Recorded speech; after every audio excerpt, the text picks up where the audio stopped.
예, 그러면 이 시간에는 유통업종에 대해서 앞으로의 뭐 시장 전망이랄지 전략 어떻게 세워야 될지 한번 얘기해 보도록 할 텐데요. 아마 좀 센스 있으신 우리 시청자 여러분들 중에서는 유통업 하면 이제 떠올리는 연구원이 몇몇 있을 것 같습니다. 그중에서 가장 유명한 분을 한번 섭외해 봤습니다. 이베스트 투자증권 오리나 연구위원과 함께합니다. 어서 오십시오. 안녕하세요. 유튜브 잘 보고 있습니다. 감사합니다. 예, 하락들을 굉장히 잘 보고 있고 유통업 얘기를 한번 큰 그림에서부터 조금씩 한번 좁혀가도록 할 텐데 유통업 전반에 대한 3분기 뭐 어닝 시즌이니까 실적에 대해서는 좀 어떻게 예상하고 계십니까? 일단은 백화점 위주로 실적 모멘텀이 뚜렷하게 나타날 것으로 전망을 하고 있습니다. 이번 4차 대유행 때 좀 특이사항이 그동안에는 1, 2, 3차 때에 이제 거리두기를 강화할 때마다 유동인구가 급감하는 현상들이 나타났었는데요. 근데 이번 4차 대유행 때는 여태까지 했던 제재 중에 가장 강력했음에도 불구하고 유동인구가 크게 변동이 없는 모습들이 나타나기 시작했습니다. 그래서 많은 분들이 좀 학습 효과가 나타나고 있다 이렇게 보고 있고 또 거리두기에 대한 피로감이 좀 누적이 되었다. 그래서 지금 위드 코로나를 가장 목전에 두고 있는 상황에서 네. 이런 유통업종 특히 이제 백화점, 편의점 같은 이제 위드 코로나 이때 가장 수혜를 받는 그런 업종들 위주로 좀 주가 흐름이 괜찮은 편이었고요. 10월 1일부터의 수익률을 보시면은 코스맥스 같은 업체가 한 11% 가량 성장을 했고 네. 주가 상승을 했고요. 그리고 호텔신라가 한 10% 정도, 그다음 현대백화점이 한 8% 정도 올랐습니다. 그래서 같은 기간에 코스피 지수가 별로 변화가 없었다는 점을 고려하시면은 상대적으로 선방하고 있다 이렇게 보실 수 있습니다.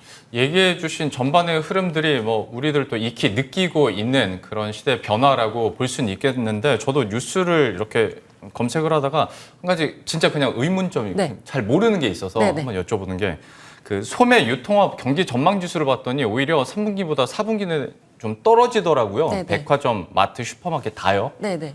오히려 더 좋아져야 되는 거 아닐까 지금 분위기대로라면 라고 생각을 했는데 뭐 이게 좀 변수가 될 수 있을까요? 4분기까지도 좀 어떻게 보세요? 일단 4분기가 저희가 가장 기대하고 있는 백화점이 좀 코로나19 때문에 나타나는 특이 사항이 있습니다. 그동안에 그 업종을 좀 이끌어왔던 품목이 명품과 네. 뭐 가전 같은 좀 수익성이 낮은 제품들이었다면은 지금 4분기, 그러니까 올해 코로나 들어서는 의류 매출이 좀 회복하고 있다는 게 가장 좀 고무적인 내용입니다. 네. 아시겠지만 의류가 수익성이 가장 좋은 상품이기 때문에 기대를 많이 하고 있고요. 특히나 그 아우터 소비가 지금 거의 2년 동안 없었거든요. 의류 소비가 지속적으로 감소해왔기 때문에 지금 위드 코로나를 앞에 두고 있다 보니까 나가서 모임도 하시고 하려면 옷을 사 입어야 사야죠. 되는 상황이고 네. 더불어서 아우터 교체 주기가 보통 2, 3년 정도입니다. 그래서 지난 2년 전에 옷을 사셨더라도 이제는 바꿔야 되는 시기가 올해 4분기라고 봐주시면 될 것 같고요. 그래서 백화점 최성수기가 또 4분기이기 때문에 이게 맞물려서 실적 모멘텀이 가장 뚜렷하게 나타날 것이라고 전망하고 있습니다. 그러니까 경기 전망 지수는 뭐 지수대로 약간 떨어지긴 하겠지만 네. 실적 모멘텀은 여전히 남아있다. 네, 실제로 데이터로 나타나고 있는 것들은 지금 백화점은 데이터가 좋은 상황입니다. 네. 그러면 그 백화점에 대해서 조금 더 얘기해 보도록 하겠습니다. 아무래도 요즘에 현대백화점 얘기도 참 많이 하게 되고 네, 네.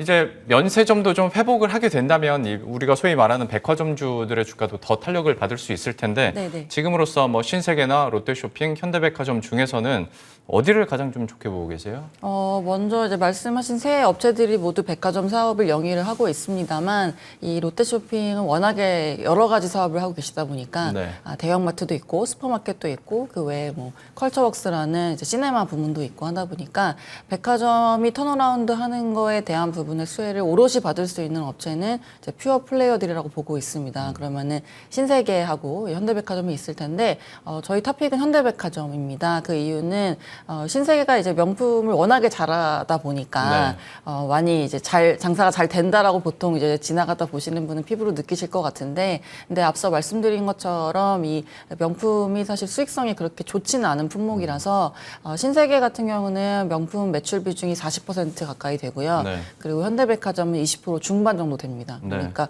오히려 의류가 돌아섬에 따라서 이거에 대한 수혜를 더 받을 수 있는 건 현대백화점이 더 레벨업 가능하다고 보고 있고요. 지금 주가도 12개월 포워드 기준으로 8배 정도가 좀 안 되기 때문에 밸류에이션 여유도 충분히 있다 이렇게 판단하고 있습니다. 더현대 서울은 아직 입점 안 한 명품 매장들도 많더라고요. 네네. 그 정도로 어느 정도 조금 더 실적을 높이기 위해서 전략들을 잘 짜고 있는데 역시 탑픽으로 현대백화점 얘기를 해주셨고 네. 편의점 쪽으로 넘어가 보도록 하죠. 네네. 여기는 워낙 이제 포화 상태다라는 얘기들은 사실 많이 했었는데 네. 코로나19 이후에 오히려 수혜다 아니다 뭐 이런 감론을박도 살짝은 있었고 그리고 요즘 들어서 또 나오는 건 그 미니스토 매각설과 네네네. 관련 거다 보니까 그러면 이건 리테일이 아니라 또 이마트 쪽으로 가야 되나라는 생각도 들고 뭐 이마트 24 얘기가 나오더라고요. 예. 어떻게 보십니까? 편의점주에 대해서 투자 포인트. 먼저 이제 유동인구가 늘어나다 보니까 편의점이 좋아지지 않겠느냐라는 막연한 이제 기대가 있을 수밖에 없는 부분이죠. 근데 이 조금 아쉬웠던 거는 2, 3분기가 편의점의 가장 최성수기이거든요. 그래서 기대를 많이 했었는데 뭐 기억하시겠지만 이번 5월 달에 비가 굉장히 많이 왔었고요. 네. 그리고 이번 3분기 같은 경우는 7월 달 말부터 사회적 거리두기가 올라갔기 때문에 또 7, 8월 달은 아예 영향이 없지는 않았을 것으로 추정을 하고 있습니다. 그래서 다만 그나마 4분기 실적에 좀 방어적인 요소로 작용할 수 있는 부분은 재난지원금 사용처로 지정이 됐기 때문이고요. 그래서 9월 6일부터 지급이 됐고 연말까지 소진을 해야 되기 때문에 이제 그런 내용이 일정 부분 4분기에 반영이 될 것으로 보고 있습니다. 근데 다만 이 4분기가 워낙에 편의점 비수기 춥다 보니까 네. 따라서 상대적으로는 실적 모멘텀이 가장 뚜렷하게 나타나는 업체는 백화점이 좀 마음 편하지 않나 이렇게 판단하고 있습니다. 그러면 소위 우리가 네. 이제 유통업이라고 했을 때 가장 먼저 떠오르는 뭐 편의점이나 백화점 다 합쳐서도 지금으로서 탑픽은 앞서 말씀해 주셨던 현대백화점으로 저희가 각인해 두면 되겠네요. 네, 가장 확실하게 이제 실적 모멘텀이 나타날 것이기 때문에 업종으로 봤을 때는 백화점 업종이 가장 좋게 평가하고 있습니다. 알겠습니다. 백화점주 내에서 현대백화점 픽을 해보도록 하겠고요. 네. 앞서서 잠깐 화장품 얘기도 해주셨으니 화장품 쪽 보도록 하겠습니다. 여기는 분위기가 안 좋습니다. 사실 아모레퍼시픽도 그렇고 LG 생활건강도 그렇고 주가도 참 많이 빠졌고 저나 중국에서의 입지도 좀 줄어드는 느낌이 아니라 실제죠. 나오고 있는데 여기에 대해서는 분위기 어떻게 파악하고 계십니까? 일단은 그동안에 뭐 의류 소비나 여러 유통업체들 실적이 거리두기가 올라가고 내려감에 따라서 그리고 코로나가 조금 완화됐다가 다시 네. 나빠졌다가 그런 상황들에 따라서 회복을 했다가 말았다가 했었는데 근데 이 화장품은 여전히 화장품 소매 판매 레벨이 2018년도 수준에 머물러 있는 상황입니다. 이거는 뭐 저희가 야외 활동을 조금 코로나가 풀려서 하더라도 마스크 필수로 착용을 해야 됐었기 네. 때문이라고 보고 있고요. 그리고 이번 위드 코로나가 시행된다 하더라도 정부가 위드 마스크라고 공언을 했다 보니까 여전히 스킨케어나 그리고 아이 메이크업 위주의 성장은 이어질 것으로 전망을 하고 있습니다. 근데 다만 저희가 시장 전체로 봤을 때 조금 이제 중장기적으로 고려를 하셔야 된다라고 말씀을 드리는 부분은 이 화장품 브랜드들이 워낙에 많아졌다라는 내용을 말씀드리는 건데요. 네. 지금 지난해 기준으로 이제 우리나라의 책임 판매업자 수, 그러니까 화장품 브랜드로 등록한 업체의 수가 한 19,000여 개 정도 되고 있습니다. 네. 근데 그 중에 20%에 달하는 한 4천 개 정도의 브랜드가 작년 한 해에만 새로 생겨난 브랜드들이거든요. 그러니까 시장이 오히려 네. 위축됐는데 네, 브랜드 네. 수는 더 늘어난 거죠. 맞습니다. 예. 예. 그렇다 보니까 이 시장이 좋아진다 하더라도 이게 대형업체 일부로 매출이 편중돼서 막 급증하고 이런 현상이 나타난다기보다는 굉장히 짜잘하게 쪼개져서 이제 시장이 좀 파편화하고 있다라는 게 좀 지속적으로 보셔야 되는 부분이고요. 그래서 중국도 좀 마찬가지 모습이에요. 네. 브랜드가 과거 대비 굉장히 많아지고 있고 그리고 브랜드라는 걸 런칭하려면 예전에는 화장품 공장이 있어야 되고 네. 그리고 뭐 오프라인 점포를 내려면 비싼 수수료를 주고 입점을 해야 되고 더불어서 광고를 하려면은 또 신문지상이라든지 아니면 텔레비전, 라디오처럼 예전에 비싼 매체들밖에 없었다 보니까 대형 업체들 위주로 돌아가는 시장이었거든요. 네. 근데 아시겠지만 최근에는 공장이 없어도 ODM들 통해서 브랜드를 만들 수가 있고 더불어서 광고도 SNS 통해서 타겟 마케팅하면 더 잘해주거든요. 그래서 그런 식으로 브랜드가 증가를 하고 있다 보니까 대형 업체들 입장에서는 이게 브랜드 사이클이 되게 빨라지고 있고 치고 빠지는 제품들이 많다 보니 좀 기민하게 대응하기가 어려운 시장이 됐다라는 게 저희의 의견입니다. 그래서 브랜드보다는 이제 뒷단에 있는 ODM들 위주로 접근하시는 게 좀 더 바람직하다 이렇게 판단하고 있습니다. 그 마지막에 얘기해 주신 것처럼 네. 우리가 어떤 브랜드의 화장품을 쓸지는 선택권이 많아도 네. 화장품을 안 쓰는 건 아니기 때문에 누군가는 만들어야 되는 네, 거고 네, 네, 네. 하다 보니 이제 ODM 업체에 대해서 얘기를 해주시는 네, 네. 건데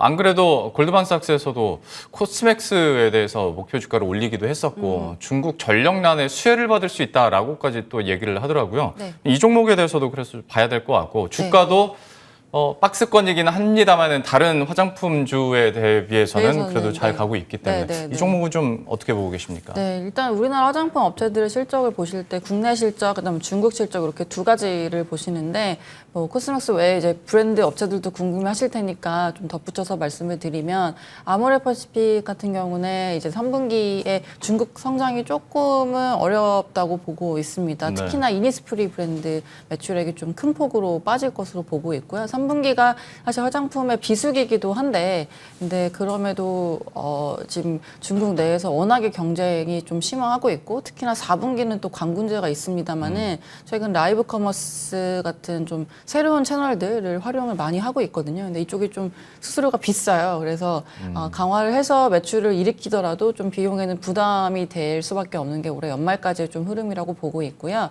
코스맥스 같은 경우는 지금 국내도 좋습니다. 3분기 비수기인데도 국내에 또 여러 새롭게 제가 브랜드를 말씀을 드릴 수는 없습니다만은 뭐 최근에 TV에 광고를 새롭게 많이 하는 그런 브랜드들도 있고 네. 그리고 또 최근에 모 배우님의 남편분의 회사인데 뭐 돈방석에 직원들이 앉았다 상장을 준비한다 뭐 그런 브랜드들 새로운 최모 씨 네네 뭐 브랜드들이 남편분. 이제 많이 나오다 보니까 이제 뒷단에서 생산해주는 업체들은 지금 좀 좋은 상황이고 더불어서 중국도 상해랑 광저우 두 이제 지역에서 운영을 하고 있는데 광저우 지역이 이제 2분기 때 조금 슬로우했었는데 이것도 3분기에 돌아오는 것으로 보고 있습니다. 그래서 네. 지금 밸류에이션도 15배가 조금 안 되는 상황이다 보니까 여유가 있는 편이고 아모레퍼시픽이 11개월 포워드로 과거에 그러니까 코로나 막 극심할 때 30배 후반 정도 받다가 지금 주가가 좀 내려와서 25배 정도 받거든요. 근데 그보다도 지금 낮아져 있는 상태니까 편하게 좀 가져가실 수 있다 이렇게 보고 있습니다. 역시 ODM 업체 중에서 코스맥스에 대해서는 충분히 매력도가 있다라고 얘기를 해주셨고